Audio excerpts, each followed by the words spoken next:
Ziwa. On Mind, Body and Soul, let's talk it over, the benefits of counselling. La Dolce Vita, Ain't Life Sweet? And Man and the Machine. But first, bushwalking your way to fitness. What's your definition of a special day? So special that you'd make your lunch the night before, get up early, even on a weekend, fill a thermos with tea or coffee, and ignore such temptations as lying in to read the weekend papers in bed. For many, the anticipation of a day spent bushwalking will get them jumping out of bed. Call it bushwalking, hiking, rambling or tramping, walking in nature is the ultimate balm to fast city living.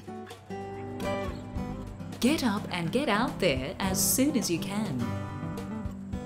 Bushwalking is the ultimate pleasure sport, a fitness activity, an immersion in the beauty of nature and, more often than not, an adventure into the unknown. Whilst most bushwalkers walk on established tracks, there is often an element to the walk that is a surprise. A plant or flower that you've never seen before. A new bird call, or the sunlight illuminating the leaves overhead. Of course, in some countries, that surprise could be less than comforting. You may run into a grizzly bear in a Canadian forest, or a red-bellied black snake in the Australian bush. In all cases, the Scout motto will hold you in good stead. Be prepared. If you are prepared, you will survive, enjoy, and best of all, have a story left to tell at the end. A good day's bushwalking is the result of your preparation. You need food, water, sun, rain and cold weather protection, a first aid kit, a map, a compass, and the good sense to tell someone where you're going and when you're likely to come back. It also helps to inform yourself about the dangers of the local area. For beginner walkers, it's wise to stick to the set tracks and begin with a half-day walk to check out your fitness levels and see how your muscles are feeling the next morning. There's north. There's okay. the north. Yeah, so we'll go around there a bit. Go down a bit. And we're going to follow. You'll probably find that you're fitter than you think and able to walk 5 or 6 kilometres without much trouble. Bushwalking can also be the perfect sport for those with limited mobility, as many national parks and recreation areas have built short tracks for people using wheelchairs, walking frames or walking sticks. These will often be sited around areas where there is the maximum opportunity to view the flora and fauna specific to the area. Walk options range from a day walk up to hundreds of kilometres. As bushwalking combines well with camping, canyoning, abseiling and even skiing if you're happy to do your bushwalking through the snow. Bushwalking can be transformative. Clean out the cobwebs of your mind and give your whole body a workout by waking up to the possibilities of stretching, striding, climbing, jumping and relaxing in the silent beauty of a natural landscape.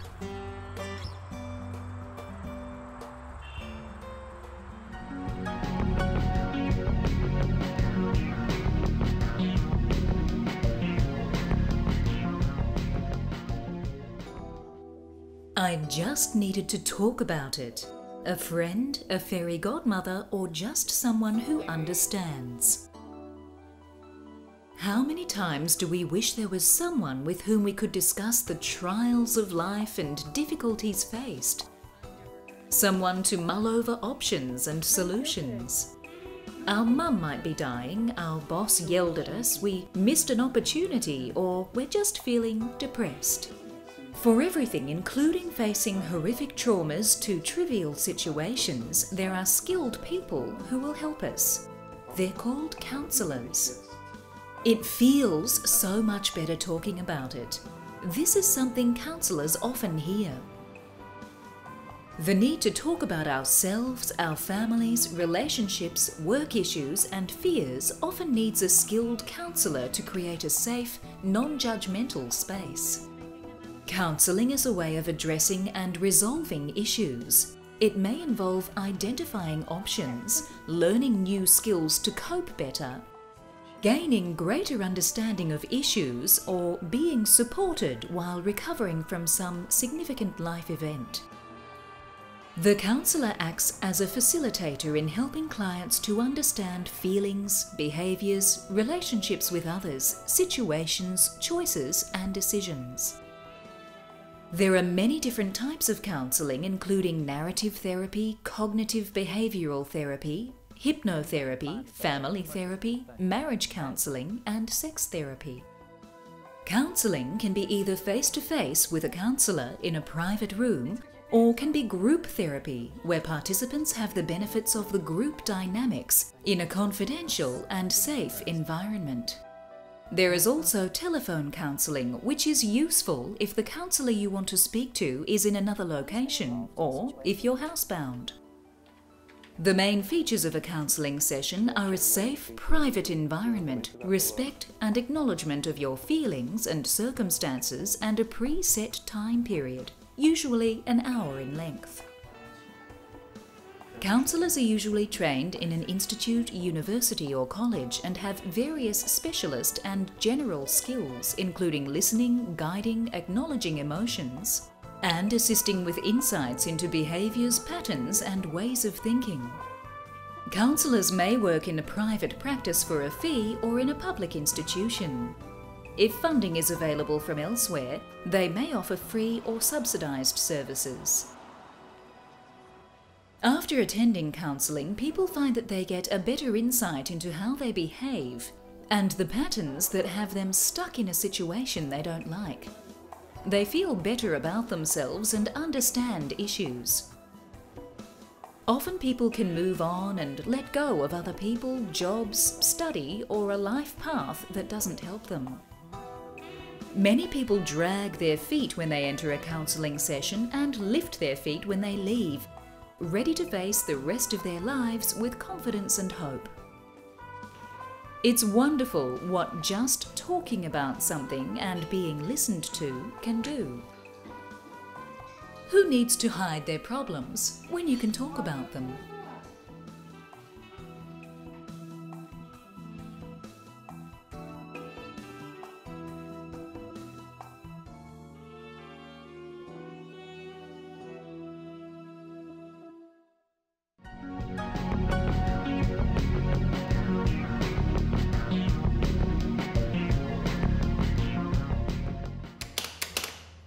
La dolce vita, or the sweet life as the Italians are fond of saying.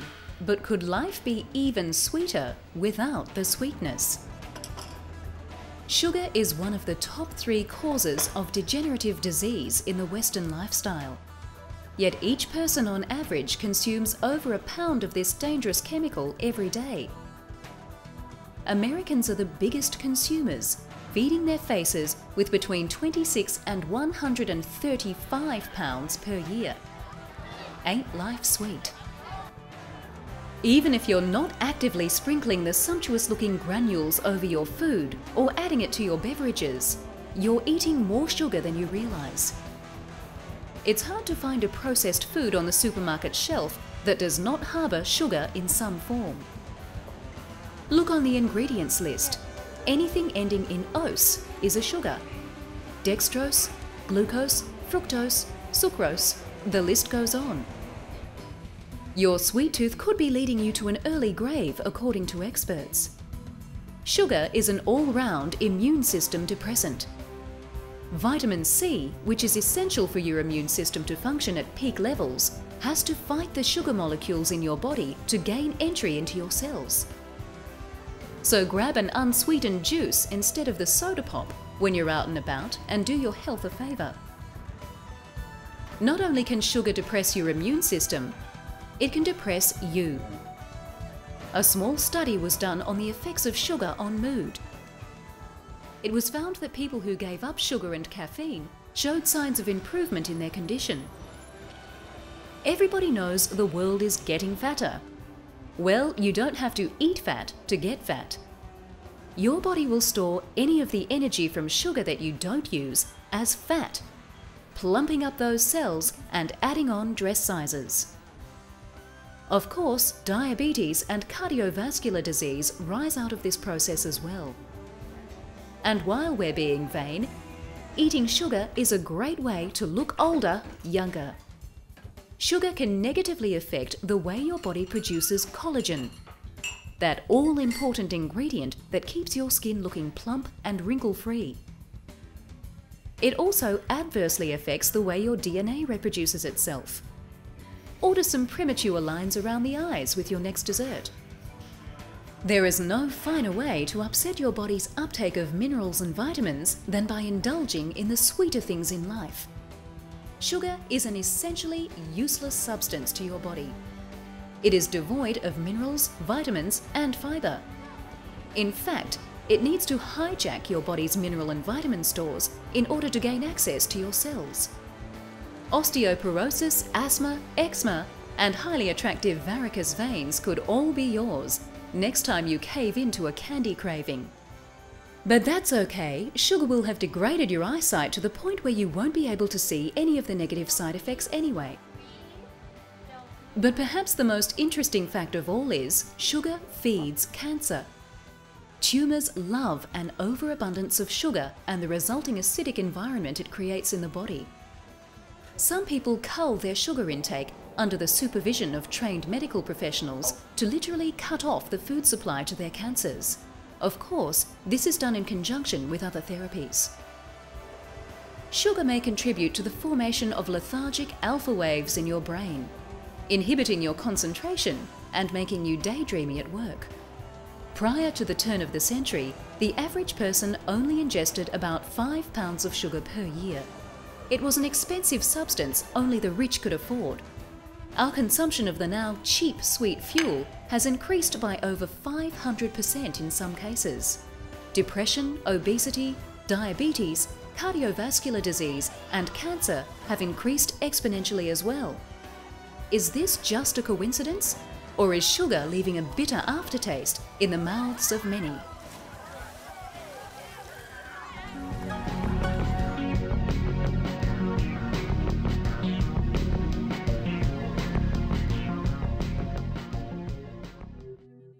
Are you a member of the modern lifestyle?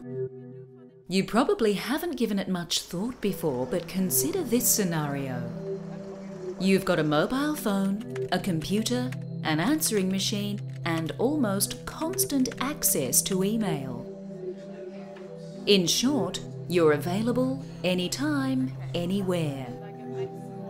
Sure, you may need to be contactable for work, and surfing the internet may be a good way to wind down after a long day. But how much is too much? Today's lifestyle is becoming increasingly solitary and sedentary, and this is likely to cause damage to both our emotional and physical health. Think back for a second. How many times have you answered your mobile in the middle of a dinner date? Or rushed putting your child to bed so that you can get one last bit of work done? How many hours do you spend sitting on your butt staring at a screen? The advent of portable technology, led in particular by mobile phones, has led to the age of always on. Mobile phones aren't just for making and receiving calls. Now they can be used to send emails, for video conferencing, for instant messaging, and so much more. We even use our mobile phones for leisure, to play games, to take photos, or to listen to music. Add in laptop computers, wireless internet, and Palm Pilots, and we have never been more connected to one another.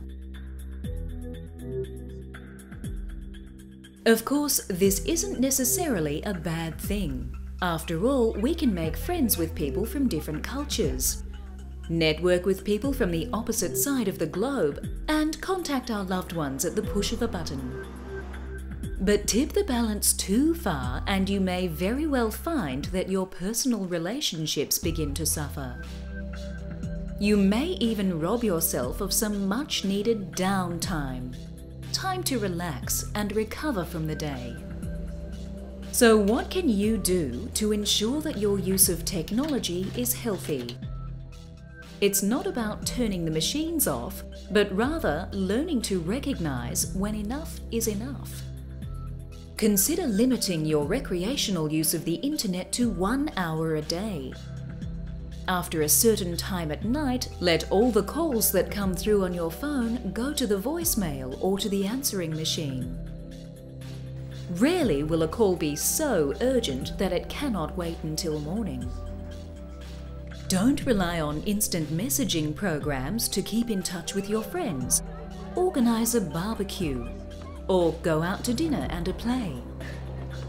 You'll have a much better time than you would sitting at home multitasking on the computer, and your loved ones deserve your full attention.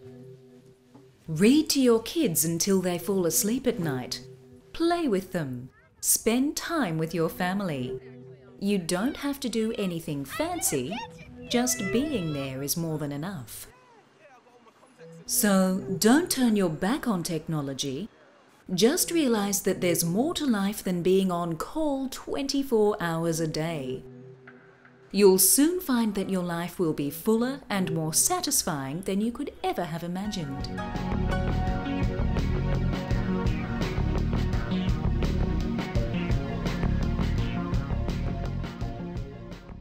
Yoga teachers often say that if you only do one exercise a day, it should be the sun salutation. For people with limited time, this sequence is excellent because it stretches and strengthens all the major muscle groups in the body and exercises the respiratory system. Begin with arms at your side. Inhale and reach the arms above the head to Namaste. Exhale and fold forward to standing forward bend, Uttanasana. Inhale and bend the knees. Exhale and lift onto the fingertips, lengthening the spine and moving the eyes and heart forward. Breathe and feel the working of your legs, keeping the shoulders moving away from the ears. Inhale and step the right foot back to lunge. Exhale, lifting the torso and arms to upward lunge. Interlace the fingers and reach the arms and hands above the head, pressing the palms upward and grounding the shoulders down into their sockets. Breathe. Keep your eyes focused on one point in front of you and steady your gaze. Inhale and come back to lunge, hands to floor. Exhale, stepping the left foot back to downward facing dog. The pose should feel like an inverted V shape. Spread the hands and fingers and bring weight evenly throughout the whole hand. Don't jam the wrists. Relax the head between the arms and reach the sit bones up toward the sky. Press the heels down from the length in your legs and feel the inside thighs reaching back. Stay with a smooth breath. Welcome the flow of energizing arterial blood to the upper body. Inhale and move forward to plank pose, stacking the shoulders and elbows over the wrists. Keep the eyes slightly forward and press back into the legs and heels. Breathe. Focus the eyes and keep lifting the pelvis and belly away from the floor. Hold it here.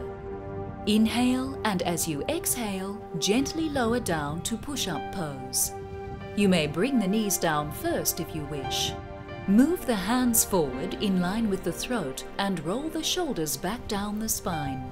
Inhale and slowly lift the torso to Cobra pose, Bhujangasana. Only come up as far as it feels appropriate. Continue the grounding of your shoulders. Keep the elbows slightly bent and tucked into the ribs. Breathe. Protract your chin, inhale and slowly extend the head to look up. Exhale and release from Cobra using the strength of your arms and chest to support the lower back. Move the hands back near the lower ribs and inhale to all fours. Tuck the toes under and exhale to release back to down dog. Breathe and soften the face and neck. Soften the knees and look forward. Inhale, stepping the left foot forward to lunge.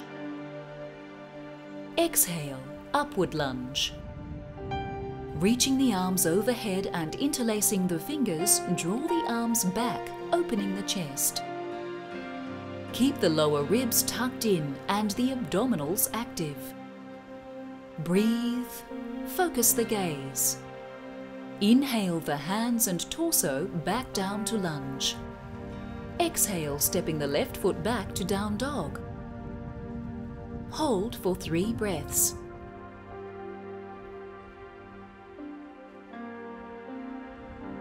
Inhale, come to plank. Keep the belly strong, supporting the spine. Exhale, down dog.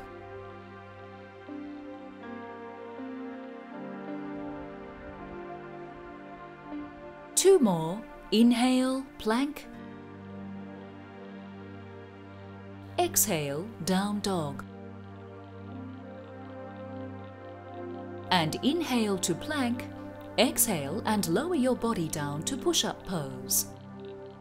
Bring the hands forward in line with the throat and slowly ascend to Cobra. Use the upper body to support the extension of the spine. Bring the chin forward and inhale to look up. Exhale, release back down. Bring the hands back near the lower ribs and stretch back to down face dog. Soft knees, looking forward, and inhale to step or jump the feet toward the hands. Exhale, Uttanasana, standing forward bend. Inhale and reverse swan dive. Slowly, let the circulation catch up with the torso. Touch the palms above the head in Namaste, tucking the tailbone under and coming to a baby back bend. Exhale and slowly bring the hands down to Samasthiti.